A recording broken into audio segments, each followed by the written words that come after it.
In today's video, I'm going to teach you how to save PPT locally in Microsoft PowerPoint.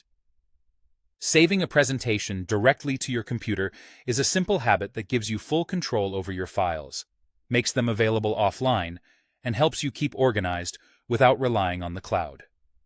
Let's walk through the process clearly from start to finish.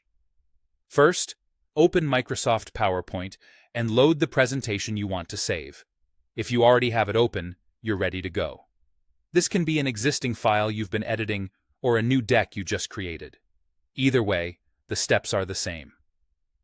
Now, head to the File tab in the top left corner and choose Save As. When the Save As pane appears, click Browse to open a File Explorer window. This is the key step that ensures you're saving to a location on your computer rather than to an online service.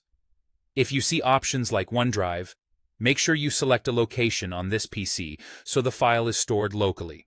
Next, choose the folder where you want to keep the presentation. Common spots include Documents or Desktop, but you can use any folder you regularly work from.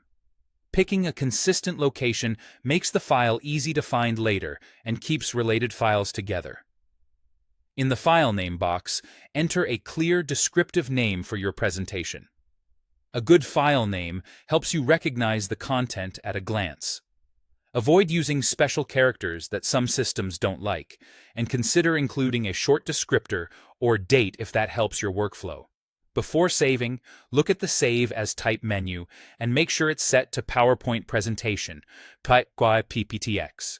This is the modern default format. It preserves your slides, images, animations, and most features while keeping the file size efficient. If you're collaborating with others using current versions of PowerPoint, .ppx is the best choice for compatibility and reliability. Finally, click Save. Your PowerPoint file is now stored locally on your computer in the folder you selected. From this point on, anytime you choose Save from the File menu or use the Save icon, your updates will be written to this same location, keeping everything in one place. If you want to confirm, you can open the folder you chose and look for the file you just named. You're all set. By saving locally, you'll always have access to your presentation, even without an internet connection, and you'll know exactly where to find it when it's time to present or share.